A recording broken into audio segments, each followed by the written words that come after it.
3 సంవత్సరాలు కరోనా వచ్చిన సమయంలో అందరూ ఇంట్లో ఉన్నప్పుడు కూడా ఎప్పుడు చూడు కరెంటు కోతలే.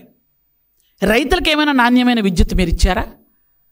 అట్లాంటిది ఈరోజు మీరు ఎంత దారుణంగా మాట్లాడుతున్నారంటే, పోలవరం కూడా జల విద్యుత్తు 2021కి మీరు పూర్తి చేస్తున్నట్టయితే ఈరోజు దాదాపు 4,800 కోట్ల రూపాయలు మనకు నష్టం కలిగేది కాదు. అట్లాంటిది మీరేం చేశారు?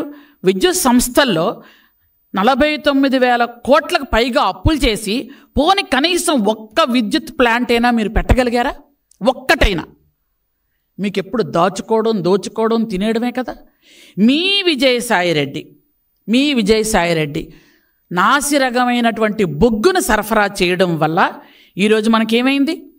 ఎంత లాస్ వచ్చింది మీకు తెలియదు ఆ విషయం? మీ మనుషులు మీరు వెనకేసుకొని రావడం మీకు ఎప్పుడు ఇదే పరిపాట?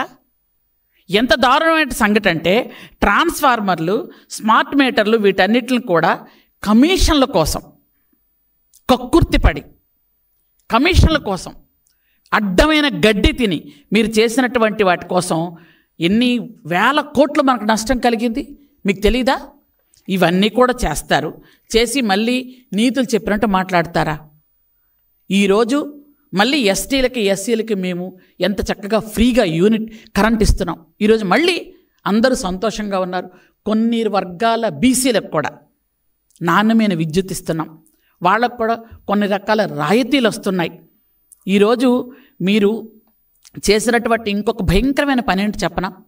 మీరు కోకట్పల్లిలో హిందూజా సంస్థలకి దగ్గర నుంచి 10 ఎకరాలు మీరు అనవసరంగా లాక్కున్నారు. లాక్కున్న తర్వాత వాళ్ళకి మీరేదో మంచి చేస్తున్నాం అనుకుంటున్నారో, లేకపోతే వాళ్ళ రుణం తీర్చుకుందాం అనుకున్నారో, వాళ్ళ దగ్గర లంచం తీసుకున్నాం కాబట్టి మనకి ఇవ్వాలి అనుకొని వాళ్ళకి 1,400 కోట్లని అప్పనంగా అప్పచెప్పారు. ఇవన్నీ ఎవరి సొమ్ము? ప్రజల సొమ్ము కాదా? ప్రజల సొమ్ము తినేయడమేనా మీ పని? మీరందరూ A1, A2, A3 ముద్దాయిలు అందరూ. మీరు అలా ఉన్నారు కాబట్టి గత 6 నెలలుగా మేము అక్రమ అరెస్టులు చెయ్యకూడదనే ఉద్దేశంతో మీరు చేసిన తప్పులకి కూడా చాలామందికి అరెస్టులు అవ్వలేదు. ఇంకా మీరు ఎంత దారుణంగా బిహేవ్ చేస్తున్నారు అనంటే, ఎంత నీతి లేని తనంగా మాట్లాడుతున్నారంటే బయటకు వచ్చి ఇప్పటికి కూడా సోషల్ మీడియాలో మీరు అమ్మాయిల్ని ఇప్పటికి కూడా భయంకరంగా తిడతారు. ముఖ్యమంత్రి గారిని తిడతారు, ఉప ముఖ్యమంత్రిని తిడతారు, హోమ్ మినిస్టర్ని తిడతారు, ఆడవాళ్ళు ఎవరుంటే వాళ్ళందరిని తిడుతుంటారు. కానీ వాళ్ళలో ఎవరిని అరెస్ట్ చేయకూడదు అంట. మళ్ళీ మీరు మాత్రం అక్రమంగా గత 5 సంవత్సరాలు అరెస్ట్ చేయొచ్చు. ఒక్క కనుసైగా చేస్తే చంద్రబాబు నాయుడు గారు మీ టోటల్ ఏ గ్రూపు ఉండదు, అందరూ జైల్లో ఉండాలి నిజంగా. కానీ చంద్రబాబు నాయుడు గారి పద్ధతి అది కాదు. ప్రజలు మనకి పట్టం కట్టారు. మనం ప్రజల్ని రక్షిస్తూ ఎక్కడ అన్యాయం జరిగిందో చేసుకుంటూ వెళ్ళాలి. మన కక్షాదింపు చర్యలు వద్దు అన్నారు. మేము కక్షాదింపు చర్యలు కూడా ఈరోజు కాదు. మీరు రోజు సోషల్ మీడియాలో ఇష్టానుసారంగా అమ్మాయిల్ని తిడుతుంటే, ఇష్టానుసారంగా మీరు ఫోటోలు మార్పింగ్ చేసి పెడుతుంటే కనీసం అడగకూడదా? మాట్లాడకూడదా? దానికి వాళ్ళేదో పెద్ద నీతివంతుల్లాగా పెద్ద పెద్ద ఫోటోలు పెట్టుకొని మీరు వేసుకుంటున్నారు. నిజంగా చెప్పాలంటే ఈరోజు నిజంగా చంద్రబాబు నాయుడు గారు అనుకుంటే మీ టీవీ, మీ ఛానల్, మీ పత్రిక ఉంటాయా? ఈ రోజుకి మీరు అక్రమంగా మీరు ఇంకా రాసుకొని తిరుగుతున్నారు. ఆ రోజు గత 5 సంవత్సరాలుగా ఈటీవీని కానీ, ఏబిఎన్ కానీ, TV5 కానీ, కొన్ని ఛానల్స్ని కానీ, కొన్ని పేపర్లు కానీ మీరు రానిచ్చారా? అసెంబ్లీలోకి రానిచ్చారా? అసలు అసెంబ్లీలో ఏం జరుగుతుందో ఎవరికైనా తెలియనిచ్చారా? కౌన్సిల్లో కనీసం ఒక్క విలేకరిని మీరు లోపలికి ఎంటర్ అవ్వనిచ్చారా? ఇంత దుర్మార్గమైన పరిపాలన చేస్తున్న మీరు ఈరోజు పరిపాలన గురించి, చంద్రబాబు నాయుడు గారి గురించి మాట్లాడే అర్హత ఉందా అసలు మీకు? ఎక్కడైనా ఏ కోసైనా చిన్నైనా అర్హత ఉందా మీకు? మిమ్మల్ని ప్రజలు వద్దు అనుకునే పక్కన పెట్టారు. మీకు అధికారం ఎప్పుడు ఇచ్చారు? 5 సంవత్సరాల క్రితం అధికారం ఇస్తే అధికారాన్ని మీరు దుర్వినియోగం చేసుకొని మీ తాలూకు ఆస్తులు సంపాదించుకోవడానికి, మీరు ఎవరెవరి మీదైతే మీ కక్షలున్నాయో వాళ్ళందరిని అరెస్ట్ చేసి లోపల పెట్టడానికి. ఇది బ్రిటిష్ వాళ్ళకంటే దారుణంగా పరిపాలించగలం.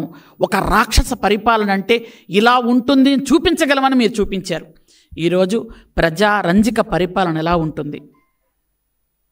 ఆల్మోస్ట్ ఆల్ అందరూ కూడా చంద్రబాబు నాయుడు గారిలో భగవంతుడు చూసుకునే పరిస్థితి తీసుకొచ్చారు మీరు. ఎందుకంటే అంత రాక్షసుడు తర్వాత ఈ పరిపాలన చూస్తే భగవంతుడిలా కనిపిస్తున్నారు అందరూ ఆయనకి అందరూ. ఎందుకంటే అందరూ చూస్తున్నారు. తిరుపతి దేవస్థానం నుంచి అక్కడి నుంచి ప్రక్షాళన చేసుకుంటూ వచ్చారు. అయితే మీరు ప్రజలనే కాదు భగవంతుడిని కూడా వదలలేదే మీరెక్కడ. మీ రంగుల పిచ్చి కూడా ఎక్కడికి వెళ్ళింది అంటే శ్మశానాల మీద కూడా మీ రంగుల పిచ్చి వెళ్ళింది. గుళ్ళ మీద, బళ్ళ మీద, అన్నిట్ల మీద మీ రంగుల పిచ్చి. ఆ రంగుల పిచ్చికే 3,000 కోట్లు మీరు తగలబెట్టారు. మీ ప్యాలెస్లో మీరు తిన్న చిన్న చిరుతిళ్ళు ఎగ్ పఫ్లకే మీరు దాదాపు 3.5 కోట్ల రూపాయలు మీరు తినేసినటువంటి గనులు మీరు మా గురించి మాట్లాడుతున్నారు ఈరోజు. అంత దారుణమైనటువంటి పరిస్థితి మీకుంది. కాబట్టి తినేయడం, జగన్ జల్సా పథకాలన్నీ గతసారి చూశారు ప్రజలు. ఈరోజు చంద్రబాబు నాయుడు గారి అభివృద్ధి, సంక్షేమం అంటే ఏంటో చూస్తున్నారు. ముఖ్యంగా నా అక్క చెల్లెమ్మలు అని మాట్లాడతాడు ఆయన. ఈరోజు నేను ఉమెన్ అండ్ చైల్డ్ వెల్ఫేర్లో ఉన్నాను. ఏ అక్క చెల్లెమ్మలకి ఏం చేసావయ్యా నువ్వు? నీ సొంత అక్క చెల్లెలకి ఎలాగో ఏం చేయలేదు. అసలు అక్క చెల్లెల గురించి మాట్లాడే అర్హత తనకు పూర్తిగా లేదు. తల్లిని బయటికి గెంటేసి మీ చెల్లి ఈరోజు ఆస్తి కాదు కదా, ఆవిడని కనీసం బయటకు నెట్టేశావు నువ్వు. ఆవిడ మీద కూడా ఇప్పుడు మాలాంటి ఆడపడుచుల మీద పేపర్లో రాశారు అంటే చూసాము, ఊరుకున్నాము, ఇది మా కర్మ అనుకున్నాం. నీ సొంత చెల్లి మీద ఎంత దారుణంగా రాసావయ్యా, రాయించావయ్యా నువ్వు. సొంత చెల్లి మీద, ఆమె వ్యక్తిత్వం మీద, ఆమెని ఏవేవో చెప్పెట్టి నాకే నోరు రావట్లేదు. ఆమె తండ్రి పేరు కూడా మార్చి, నీ తండ్రికి పుట్టిన మీ ఇద్దరిని ఆమె తండ్రి పేరు మార్చారంటే నువ్వెవరినా అనుమానిస్తున్నావు? నీ తల్లిని అవమానిస్తున్నావు. అలాంటి వాడికి నీకు ఆంధ్రప్రదేశ్లో అక్క చెల్లెల గురించి మాట్లాడే అర్హత ఉందా నీకు? ఇలాంటి నువ్వా మా గురించి మాట్లాడేది, మా ప్రభుత్వం గురించి మాట్లాడేది, మా నాయకుల గురించి మాట్లాడేది? ఇలాంటి ఎంత దరిద్రమైనటువంటి రాతలు రాసుకొని మీరు ఉమెన్ అండ్ చైల్డ్ వెల్ఫేర్లో ఉన్నాను నేను. ఈరోజు ఉమెన్ అండ్ చైల్డ్ వెల్ఫేర్లో ఉండి గత 6 నెలలుగా మేము ఇప్పటికీ 128 అంగన్వాడీ కొత్త సెంటర్లు శాంక్షన్ చేశాం. ఉన్న అంగన్వాడీ సెంటర్లు అన్నిటికీ కూడా వాటర్ సదుపాయం, టాయిలెట్ సదుపాయం ఇస్తున్నాం.